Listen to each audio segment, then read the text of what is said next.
رسول الله وعلى آلك وأصحابك يا سيدي يا حبيب الله الصلاة والسلام عليك يا رحمة للعالمين وعلى آلك وأصحابك يا سيدي يا خاتم النبيين الصلاة والسلام عليك يا رحمة للعالمين وعلى آلك وأصحابك يا سيدي يا رحمة للعالمين. نہایت ہی قابل احترام سامعین محترم عزیزان گرامی قدر، ماہ رمضان مبارک کا آج چوتھا روز ہمیں نصیب ہو رہا ہے. رب کائنات قرآن کریم فرقان حمید میں انسان کو بنانے کا مقصد بیان فرماتے ہوئے اللہ ارشاد فرماتا ہے لَقَدْ خَلَقْنَا الْإِنسَانَ وَمَا خَلَقْتُ الْجِنَّ وَالْإِنسَ إِلَّا لِيَعْبُدُونَ. فرمایا کہ انسان کو بنانے کا مقصد فقط ایک ہے کہ یہ میری عبادت کرے. آج انسان اپنا مقصد بھول چکا ہے. ہم جو عبادت کرتے ہیں الا ماشاء اللہ،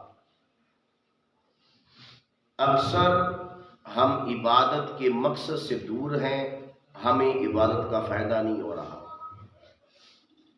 کچھ عبادت اس وجہ سے کرتے ہیں، یعنی نماز اور یہ سارے اہتمام، کہ اولاد کو کچھ ماں باپ کا ڈر ہے، خوف ہے، گھر سے ماں باپ سختی کرتے ہیں، بچے نماز پڑھنے آ جاتے ہیں. کچھ بڑے احباب ہیں، ہم ہیں، میں ہوں، آپ ہیں، ہمیں لوگوں کی باتوں سے ڈر لگتا ہے، ہم نماز پڑھنے آ جاتے ہیں. لوگ کہیں گے نماز نہیں پڑھتا، بے نمازی ہے. یعنی اگر کوئی بڑے شوق سے حج پہ چلا جائے تو پھر وہ بھی ایک مقصد ہوتا ہے کہ خاندان کیا کہے گا، اتنا مال ہے، اتنا پیسہ ہے تو حج پہ نہیں گیا. ہم عبادت کا مقصد بھول چکے. اس لیے حدیث مصطفیٰ ہے، کریم آقا صلی اللہ علیہ وسلم نے ارشاد فرمایا کل قیامت کے دن وہ بندے جن کے جنتی ہونے میں شک نہیں، انہیں حکم ہوگا انہیں جہنم میں داخل کر دو. لجپال نبی فرماتے ہیں قاری قرآن جس کے جنتی ہونے میں شک نہیں ہے، ساری زندگی وہ قرآن پڑھتا رہا، پڑھاتا رہا، حکم ہوگا اسے جہنم میں بھیجو. کعبے کا حاجی جس کے جنتی ہونے میں شک نہیں ہے، حکم ہوگا اسے جہنم میں بھیجو. فرمایا سخی سخاوت کرنے والا جس کے جنتی ہونے میں شک نہیں، حکم ہوگا اسے جہنم میں بھیجو. یہ حاجی، یہ سخی، یہ نمازی، یہ قاری جہنم کی طرف حکم ہو جائے گا. اللہ کی بارگاہ میں عرض کریں گے مولا ہم ساری زندگی قاری قرآن کہے گا مولا میں تیرا قرآن پڑھتا رہا. حاجی کہے گا مولا میں تیرے گھر کا حاجی ہوں. نمازی کہے گا مولا میں نمازی ہوں. سخی کہے گا مولا میں سخاوت کرتا رہا. میدان کا شہید ہوگا کہے گا مولا میں تو تیری راہ میں شہید ہوا تھا، میرے لیے جہنم کا ڈر ہے. بارگاہ خدا سے حکم ہوگا، فرمایا جائے گا اے قاری تو ساری زندگی قرآن پڑھتا رہا، میرے لیے نہیں پڑھتا رہا. تو نے تو اس لیے پڑھا تھا کہ لوگ کہیں گے بہت بڑا قاری ہے، لوگ کہیں گے واہ واہ کیا بات ہے، بڑی آواز ہے.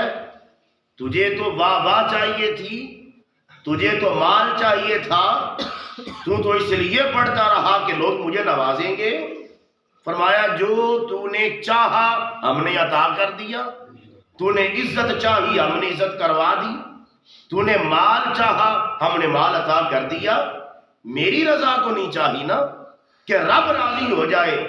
تو جب میری رضا نہیں چاہی، اب جو تو نے چاہا تھا ہم نے دنیا میں دے دیا، چل اب جہنم تیرا ٹھکانہ ہے.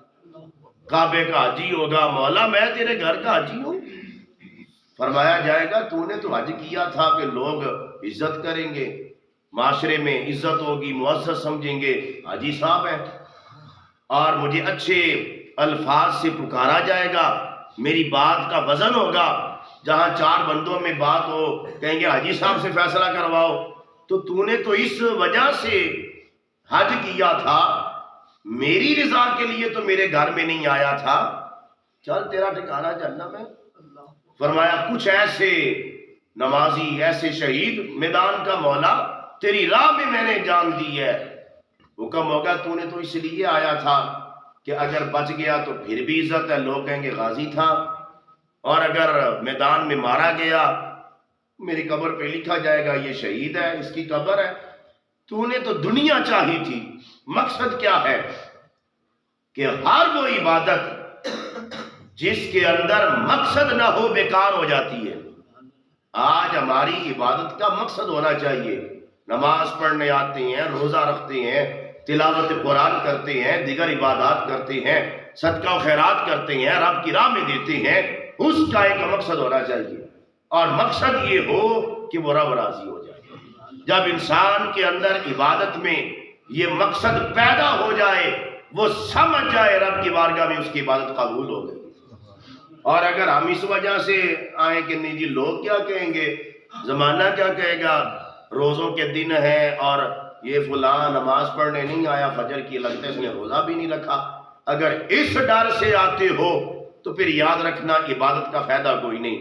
فائدہ تب ہوگا جب مقصد یہ پیدا ہو جائے میرے مولا تو راضی ہو جا. بس یہ مقصد انسان کے اندر، اور اس مقصد کا نام عبادت کی روح ہے. انسان جسم اور روح سے مرکب ہے، 2 چیزوں سے بنا ہے، جسم اور روح سے. اگر یہ جسم سے روح نکل جائے تو انسان کا جسم بیکار ہو جاتا ہے، اسے ہم مردہ کہتے ہیں، ہم اسے انسان نہیں کہتے. جب تک روح موجود ہے، یہ علامہ بھی ہے، یہ مفتی بھی ہے، یہ حافظ بھی ہے، یہ ڈاکٹر بھی ہے، یہ انجینئر بھی ہے، یہ سب کچھ ہے. اور جب روح نکل جائے تو فقط ایک لفظ ہے، یہ مردہ پڑا ہے. پھر ہر چیز ختم ہو جاتی ہے، پھر اس کی وہ اوقات، وہ ویلیو، وہ حیثیت ختم ہو جاتی ہے. اسی طرح عبادت، اس کے اندر عبادت کا مقصد مولا تو راضی ہو جا، یہ عبادت کی روح ہے. جیسے بدن بغیر روح کے بیکار ہے، اسی طرح عبادت بغیر مقصد کے بیکار ہے. اور جس طرح انسان 2 چیزوں سے بنا، جسم اور روح سے، کچھ اس جسم کے تقاضے ہیں. پیاس لگتی ہے، جسم چاہتا ہے مجھے پانی مل جائے. بھوک لگتی ہے، یہ جسم چاہتا ہے مجھے کھانے کو مل جائے. کبھی یہ کڑوا، کبھی یہ میٹھا پسند کرتا ہے، کبھی یہ کھٹا میٹھا پسند کرتا ہے. اس کی مختلف خواہشات ہیں. اسی طرح روح کی بھی خواہشات ہیں، اور یہ روح بھی چاہتی ہے. کبھی یہ روح چاہتی ہے مجھے نماز سے سکون عطا کر، کبھی یہ روح چاہتی ہے مجھے تلاوت قرآن سے سکون عطا کر، کبھی یہ روح چاہتی ہے مجھے اللہ کے گھر کے پھیروں سے سکون عطا کر. یعنی اس روح کے بھی تقاضے ہیں. جس طرح انسان کا بدن بیمار ہو جاتا ہے. اچھا مجھے ایک بات بتائیں، جسم بیمار ہو جائے کام کرنے کو جی چاہتا ہے؟ محبت سے بولیں، نہیں چاہتا. جسم میں تھکن ہو جاتی ہے، نہ اٹھنے کو دل کرتا ہے، نہ کام کاج کرنے کو دل کرتا ہے. جی چاہتا ہے بندہ بس لیٹا رہے، چارپائی پہ بیٹھا رہے. کیوں؟ کیونکہ آپ کا جسم بیمار ہو چکا ہے. جب جسم تندرست ہو پھر انسان چاہتا ہے میں محنت کروں، میں مشقت کروں، میں کام کروں، میں بھاگوں، میں دوڑوں، میں چلوں. پھر اسے بیٹھنے میں سکون نصیب نہیں ہوتا. اور جب بیمار ہو جائے پھر کوئی کام کرنے کو جی نہیں چاہتا. آج جو بندہ یہ سوچتا ہے، یہ سمجھتا ہے، اور اپنے اندر جھانکیں، اپنا حساب کریں، اپنے من میں سوچیں، جس کا نماز پڑھنے کو جی نہ چاہے، اذان ہو جائے اور دل کرے نہیں کام پہ لگا رہو، دل کرے نہیں بیٹھا رہو، جی چاہے نہیں ٹی وی پہ بیٹھا یہ خبر سن لے، جی چاہے بس تو جہاں بیٹھا یہاں پہ ٹھیک ہے، مسجد میں آنے کو جی نہ کرے. روزے فرض ہیں اور جس کا روزہ رکھنے کو جی نہ کرے، اندر سے تنگی محسوس ہو کہ تو روزہ رکھے گا تو کمزور ہو جائے گا، تو روزہ رکھے گا کہیں گر نہ جائے، اور تلاوت قرآن کرنے کو جی نہ چاہے، ادھر سے اندر سے یہ نفس کہے کہ بھائی تو قرآن پڑھنے بیٹھ گیا، تیرے ڈنگروں کا کیا ہوگا، ہاں وہاں تو نے پٹھے کاٹنے جانا ہے، کیا بنے گا. جہاں یہ ساری چیزیں آرے آ جائیں سمجھ جانا روح بیمار ہو چکی ہے. روح بیمار ہے. جیسے بدن بیمار ہو جائے کام کرنے کو جی نہیں چاہتا، انسان کی روح بیمار ہو جائے اس کا عبادت کرنے کو جی نہیں چاہتا. جو یہ کہتے ہیں نا پتہ نہیں ہماری نماز اور آؤ جی نماز نہیں، ہمارے تو کپڑے ٹھیک نہیں ہیں، ہاں پھر وہ یہ سارا نفس ہے جو ہمیں اس طرف لے کر جاتا ہے، مختلف ہیلے بہانے پیدا کرواتا ہے کہ اب یہ. تو جس کا عبادت کرنے کو جی نہ چاہے وہ بندہ سمجھ جائے میری روح بیمار ہو چکی ہے. کیونکہ جب روح تنگ رست ہو تو پھر رب کا قرآن کہتا ہے، اللہ فرمایا کہ بندوں کے دل کو اطمینان جو ہے وہ اللہ کے ذکر سے نصیب ہوتا ہے. اور جسے ذکر سے بھی سکون نہ آئے، ذکر میں کھڑا ہو جائے، نماز میں کھڑا ہو جائے، بے چینی محسوس ہونی شروع ہو جائے، قرآن کھول لے اس کو بے چینی شروع ہو جائے تو وہ سمجھ جائے میری روح بیمار ہے، اس کا علاج ضروری ہے. اور جس طرح جسم بیمار ہو جائے ہم ہاسپٹل کا رخ کرتے ہیں، اچھا ڈاکٹر کا انتخاب کرتے ہیں، وہ ڈاکٹر ہمارا بدن کا علاج کرتا ہے. اور کسی اچھے ہاسپٹل میں جاتے ہم کہتے ہیں لاکھوں روپے لگ جائیں پر میرا علاج صحیح ہونا چاہیے. جب روح بیمار ہو جائے تو اس کے بھی معالج، اس کے بھی طبیب موجود ہیں. جو روح کا طبیب ہے شریعت قرآن حدیث میں اسے اللہ کا ولی کہتے ہیں.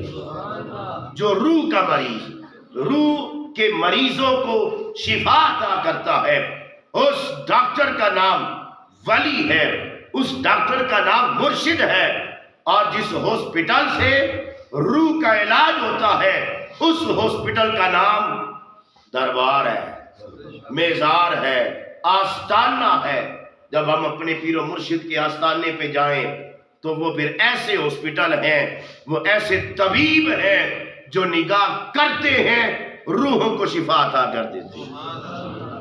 اچھا مجھے ایک اور بات بتائیں، ناراض نہ ہو رہا، آپ علاج کروائیں بدن کا ایک ڈاکٹر سے 2 4 3 سال فرق نہ پڑے، ڈاکٹر بدل لیتے ہو یا نہیں؟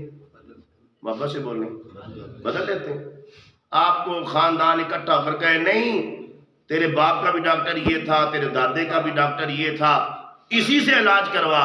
آپ کہتے ہیں بھئی مجھے کیا ضرورت ہے، میرا فائدہ ہی نہیں ہو رہا، مجھے شفا ہی نہیں مل رہی، دن بہ دن میرا مرض بڑھتا جا رہا ہے، میں نے تو ڈاکٹر اور بدلنا ہے. بدل لیتے ہیں جی. اور اگر روح کا علاج نہ ہو اور ہم کہتے ہیں میرے دادے دا مرشد سی، میرے باپ کا پیر ہے، او بھائی تیرے باپ کا پیر ہے، تو 40 سالوں سے وہاں بیعت ہے، ایک ہی تیرا مرشد ہے، 40 سال میں بھی تیرا روح ابھی بیمار ہے، فرق نہیں پڑا تو پھر مرشد بدل لے. مرشد کا مقصد یہ بات ذہن میں رکھنا، مرشد کا پیری مریدی کا مقصد فقط ایک ہے کہ مرشد کا کام ہے بیمار کو صحت عطا کر دے اور روح کے بیمار کو. مرشد کا کام یہ نہیں ہے کہ میرا کاروبار بند ہو گیا ہے پیر جی دعا کر چھوڑو. مرشد ان کی دعا میں برکتیں ہیں، دعائیں کروانی چاہیے، دعا مصیبتوں کو ٹال دیتی ہے، لیکن مقصد جو ہے مقصد وہ پیر کا مرشد کا یہ مقصد نہیں ہوتا پیر جی اب یہ فلاں تویز دے دو فلاں تویز دے دو. مرشد کا فقط ایک کام ہے دنیا دار کو دنیا کی غلاظت سے نکالے رب تک ملاقات کروا دے، بس یہ مرشد کا کام ہے. اگر کسی کا پیر کسی کا مرشد اس کا یہ کام یہ مقصد پورا نہیں کر رہا وہ سمجھ جائے ڈاکٹر غلط ہے. وہ ڈاکٹر اپنا بدل لے، اپنا طبیب بدل لے. پتہ نہیں اللہ ماشاءاللہ ہمیں اس کی فکر بھی ہوگی یا نہیں. جس طرح معاشرے میں ہم رہتے ہیں، ایک بندہ جنگل میں چلا جائے تنے تنہا، اس کا رہنا مشکل ہے. ہم نے یہ معاشیات آپ پڑھیں تو اس کے اندر یہ بات ہے کہ انسان ایک معاشرے سے ہے، انسان کو اپنی ضروریات کے لیے مدد کے لیے اور بندوں کی ضرورت ہے. ہم معاشرے میں رہتے ہیں، ہر ایک بندے کو دوسرے بندے کی ضرورت پڑتی ہے. اسی طرح اگر بندہ تنے تنہا جنگل میں چلا جائے اس کا رہنا مشکل ہو جاتا ہے. اس روح کو بھی بڑی ضرورت ہے. یہ روح جو ہے اس سے بھی بڑی ضرورت ہے ایسے لوگوں کی، اللہ والوں کی، علماء کی، اولیاء کی، جن کے پاس بیٹھ کر اس روح کو شفا ملتی ہے۔ آج ہم عبادت سے دور، اللہ کے گھر سے دور، وجہ کیا ہے؟ اگر آپ وجہ پوچھنا چاہیں، پہلی مین وجہ یہ ہے روح بیمار ہو گئی۔ بیمار کیوں ہوئی؟ ہم علماء سے دور ہو گئے، ہم اولیاء سے دور ہو گئے، ہم اللہ والوں سے دور ہو گئے۔ آج اگر ہم اپنے آپ کو اللہ والوں کے قریب کر لیں، علماء کے پاس بیٹھنا شروع کر دیں، ہم نے جس عالم کو ہم نے ایک زمانے کا سب سے نکمہ ترین بندہ سمجھ لیا، ہم نے قریب کیسے بیٹھنا؟ یہ مغربی سوچ ہے جو ہمارے اندر داخل کر دی گئی، ہمیں علماء سے دور کر دیا گیا، ہمیں علماء کی نفرت ہمارے دلوں میں پیدا کر دی گئی۔ علماء کو زمانے کا ایک عجیب گھٹیا ترین جو ہے وہ طبقہ سمجھا گیا۔ جب ہم علماء کو قدر دیں گے، قریب آئیں گے، اللہ والوں کے قریب بیٹھیں گے، تو پھر روح بیمار نہیں رہے گی، اللہ اسے شفائیں عطا کر دے گا۔ اور آج ایسی بیماری ہمارے اندر، ایسی اتنے لا علاج روحوں کے مریض پھرتے ہیں۔ کل کا ہلکا سا جھٹکا لگنے لگا تھا، اللہ کا کرم، اللہ نے بچا لیا، اللہ کا کروڑا بار شکر ہے۔ نہیں تو آپ لوگوں سے پوچھیں، میں نے کئیوں کے حال پوچھے ہیں، دل پکڑ کے بیٹھ گئے تھے کہ اگر تھوڑا سا بھی اور برف باری ہو گئی تو فصل برباد ہو جائے۔ آپ نیٹ پہ دیکھیں، کل کئی جگہوں پہ اتنی زیادہ یہ برف باری ہوئی کہ لوگوں کی فصلیں برباد ہو گئی ہیں۔ ہلکا سا جھٹکا اس مالک کا، تو مالک ہے، اس کے لیے کتنی کی دیر ہے، لیکن اس کے بعد افسوس، شکر تو ہے مولا تو نے ہمیں بچا لیا ہے، افسوس کہ اس کے بعد چاہیے تھا بندہ نمازوں کی تعداد بڑھ جاتی۔ کل بارش کے بعد اور اس برف باری کے بعد مغرب عشاء نماز تراویح میں چاہیے یہ تھا مسجد بھری ہوتی کہ مولا تیرا شکر ہے تو نے ہمیں بچا لیا، تو ہمارا مالک ہے، ابھی بھی ہے، وہ اپنا ہونا ظاہر کرواتا ہے بندے کو، وہ یاد کرواتا ہے، تمہاری غفلت کو دور کرتا ہے، میں ابھی بھی ہوں، ڈر جاؤ، بچ جاؤ۔ لیکن اس کا الٹ ہوا، زیادہ ہونے کے باوجود جتنے تھے ان سے بھی کم نمازی تھے۔ انسان تو اتنا اندر سخت ہو چکا ہے کہ وہ رب بار بار تمہیں ڈراتا ہے، انسان ڈر نہیں رہا۔ میں نے جمعے پہ گزارش کی تھی، بس دو ہی مسئلے ہیں، ڈر جاؤ اور بچ جاؤ، اللہ کے ولی بن جاؤ، اس سے ڈرو۔ لیکن آج ہمارے اندر اس کا ڈر ختم ہو گیا۔ مالک ہمیں محکمہ موسمیات کہہ دے جی تمہارے پاس 5 دن باقی ہیں، اس کے بعد اتنی تیز بارشیں آئیں گی، سب کچھ فنا ہو جائے گا، کیا حال بنے گا ہمارا؟ لیکن اس رب کو جو جس کے تو وقت بھی نہیں لگتا، وقت بھی دور ہے، لمحہ نہیں لگتا، اس مالک کو ہم آج بھی اس سے نہیں ڈر رہے۔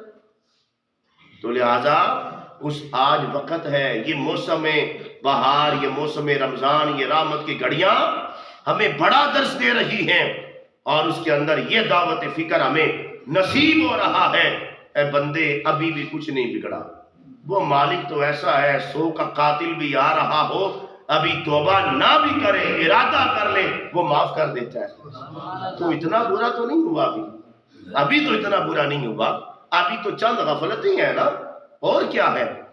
تھوڑا سا اپنے آپ کو سدھار کے دیکھ۔ ہم تو نماز کو کوئی قیمت نہیں، ہم بازاروں میں جائیں کوئی فکر نہیں، یہاں پہ دیکھیں، اپنے اندر دیکھیں، کوئی فکر نہیں ہمیں۔ عید پہ آپ دیکھیں گے مسجد کے اندر جگہ کم پڑ جائے گی، جو عید نماز پڑھنے آئیں گے وہ آسمانوں سے اتریں گے، واپس سے بولیں، گاؤں سے ہی آئیں گے نا، تو وہ جو عید کے اندر اتنے ہوں گے، نمازوں میں کدھر ہوتے ہیں، جمعے پہ کدھر ہوتے ہیں؟ وجہ کیا ہے؟ اور یہ حدیث مصطفیٰ ہے، کریم آقا صلی اللہ علیہ وسلم نے فرمایا زنا سے بھی بدتر ہے بے نمازی۔ ایک بندہ زانی ہو، زنا کرے، اچھا جو زانی ہو آپ اسے اچھا سمجھتے ہیں جی؟ جو شرابی ہو اچھا سمجھتے ہیں؟ نہیں، کریم آقا صلی اللہ علیہ وسلم نے فرمایا شرابی سے بھی زیادہ برا وہ بندہ ہے جو بے نمازی ہے، زانی سے بھی زیادہ برا وہ بندہ ہے جو بے نمازی ہے۔ ہم زانی کو تو بڑا غلط سمجھتے ہیں، شرابی کو تو بڑا غلط سمجھتے ہیں، اور جس کے بارے میں سرکار نے فرمایا زانی اور شرابی سے بھی زیادہ برا وہ بندہ ہے جو بے نمازی ہے، ہم اسے اچھا سمجھتے ہیں۔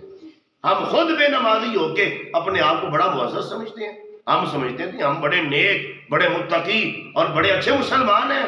تو خدا را اس رب کی بارگاہ میں جھکنے کا وقت ہے۔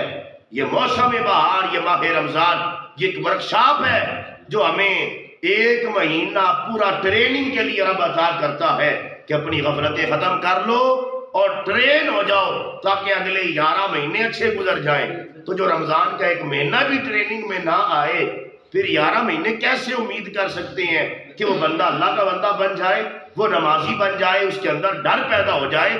تو لہٰذا رب کائنات نے ہمیں یہ ماہ مبارک عطا اس لیے کیا ہے، یہ ہماری ٹریننگ کا مہینہ ہے کہ بھائی نمازوں کی پابندی، تلاوت قرآن، اور پھر عام مہینوں سے بڑھ کر نمازیں رب پڑھواتا ہے۔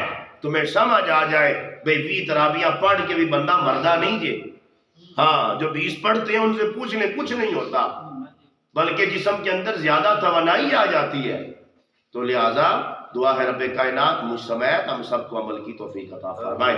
الصلاۃ والسلام علیکہ یا سیدی یا رسول اللہ۔